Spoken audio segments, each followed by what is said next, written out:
Je voulais que vous me racontiez votre première rencontre avec Éric Romer. Le bonheur. Le bonheur, donc je l'ai rencontré maintenant il y a 2 ans et demi pour la première fois. Et c'est vrai que je réalisais pas trop ce qui m'arrivait vu que je faisais de la musique, donc rien à voir. Et c'est la caméraman qui connaissait quelqu'un, qui connaissait mon agent, qui donc m'a mis sur le coup. Et voilà, donc je suis arrivée chez lui très simplement dans son bureau. On a fait quelques essais caméra, des lectures, on s'est revus tous les mois. Et voilà. Et puis À un moment donné, vous avez eu un indice de qu'est-ce qui avait pu tant séduire je sais pas s'il a été séduit ou pas, mais en tout cas, comme je réalisais pas trop ce qui m'arrivait, moi je venais de Belgique, très simplement, machin, donc j'étais assez spontanée et naturelle. Peut-être que ça a été voilà, une force. Donc voilà, j'y suis assez vite que j'ai été prise, puisqu'il m'a interdit de partir en vacances et de me mettre au soleil pendant près d'1 an, donc voilà. Comment vous avez travaillé le texte qui vous a été soumis? Moi je me suis dit, je vais prendre des cours de théâtre, il me reste 1 an. Il me dit surtout pas, ne prenez pas trop de théâtre, mais j'ai quand même fait des exercices de diction. Parce qu'en plus j'avais un petit zozotement, tous les zé un peu comme ça. Et donc j'ai travaillé chaque mot du texte, apprendre un peu la racine de chaque mot, et un travail vraiment sur la langue française, passionnant d'ailleurs. Et voilà, c'est le seul travail que j'ai fait, c'est celui-là.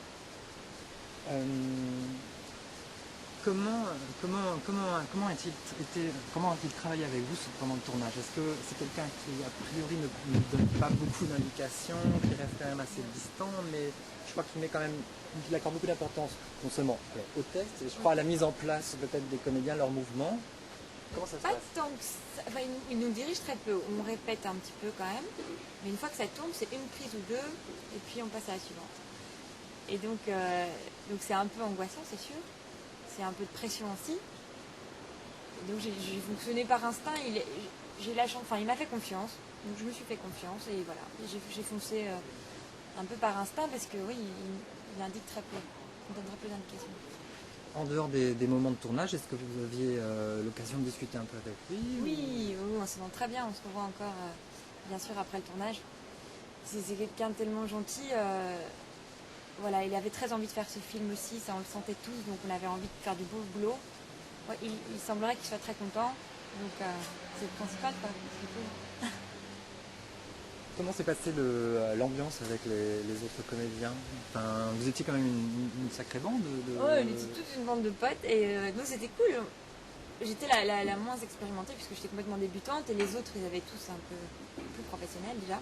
Donc j'ai passé beaucoup de temps à les observer parce qu'ils prenaient bien la lumière, ils savaient bien se passer devant la caméra, ce qui n'était pas du tout mon cas. Donc voilà, une bande de potes très bien, et ils étaient très patients avec moi, des conseils. J'avais pas l'impression de travailler pour être honnête. Mais voilà, c'était cool.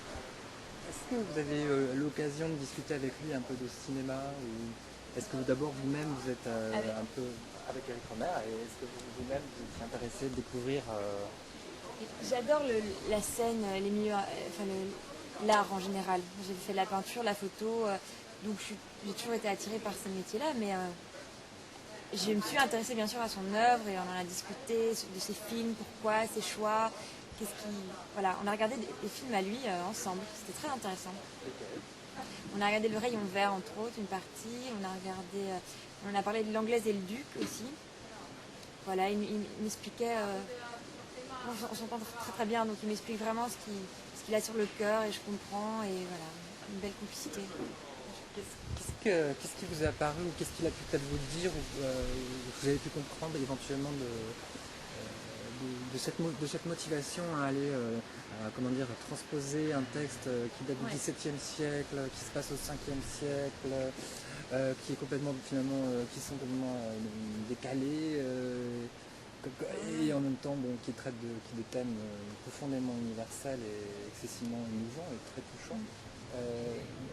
Qu'est-ce qui a pu l'amener comme ça à se concentrer sur ce texte, ou quel était le message peut-être que vous avez cru comprendre Et ce qui m'a surpris aussi, et je pense que Éric il a une grande admiration pour la nature. Et dans ce film-là, on le sent fort. Et Donc il avait trouvé des endroits magnifiques. Je crois que c'est ça qu'il avait aussi envie de faire. Essayer de nous replonger donc au XVIIe, en essayant de trouver des endroits qui ne soient pas démolis par l'être humain. Et donc voilà, ça m'a beaucoup frappé. Et puis je sais aussi qu'il avait envie de faire ce film depuis 30 ans, que c'était un projet de Pierre Jucat, je pense, à la base. Et voilà, que lui avait envie de faire. Donc voilà. Je ne sais pas si je réponds tout à fait à votre question, pas tout à fait. Je voudrais prolonger. En fait, est-ce qu'il vous a parlé comment dire, des motivations par rapport au texte? Oui, et puis aussi par rapport au fond, parce que, enfin, disons peut-être à ces sentiments d'amour, à ces passions qui sont vécues dans... Mais en tout cas, il traite de la... Oui, je sais que la langue française, il a un amour fou pour la langue, donc ça c'est sûr que c'est des beaux textes qu'il a complètement conservés. Il n'a pas touché au texte. Maintenant, le thème de l'amour, je trouve qu'il le traite de façon assez moderne. Je sais pas, le fait que Céladon se transforme en fille comme ça, c'est assez culotté, j'aime bien. Et puis il met bien en place la fidélité. Enfin, il prône la fidélité. C'est quand même pas mal, parce qu'à notre époque, on voit pas que ça au cinéma. Donc ça fait plaisir de voir un film qui prône des belles valeurs comme la fidélité et voilà. L'amour absolu, l'amour pur entre un berger et une bergère. Est-ce que vous pensez que c'est aussi une motivation de s'adresser à votre génération? Enfin... Je pense aussi, puisqu'on était vraiment 12 jeunes. Et on me l'a dit vraiment, Eric, il adore travailler avec les jeunes, il aime bien. Et moi, ils sont expérimentés, mieux c'est apparemment. Mieux c'est non, mais il aime bien un peu faire son casting au hasard, sauvagement. Voilà. Qu'est-ce qui vous reste de cette expérience de tournage? Et quelles sont vos envies aujourd'hui? Qu'est-ce que ça vous a apporté? Est-ce que c'est le début d'une aventure avec le cinéma qui va se prolonger? Je l'espère, d'un côté je l'espère, parce que c'est vrai que j'ai eu une chance incroyable, ça j'en suis consciente. Mais vraiment à ce moment-là, je me suis sentie, pas à ma place, mais bien dans ce que je faisais. Ça m'a vraiment plu. Donc j'ai commencé des cours de théâtre depuis 1 an là. Et c'est vrai que j'adore. Et je trouve ça assez complémentaire avec la musique. Donc voilà, ce sont les 2 grands domaines avec lesquels j'aimerais bien évoluer. Donc voilà. Je chante en fait. Je chante et je m'accompagne un peu guitare, piano. Voilà. Et donc les 2 c'est très amusant. Tout ça est très amusant. Donc on verra maintenant ce qui va arriver prochainement. Je fais confiance à la vie.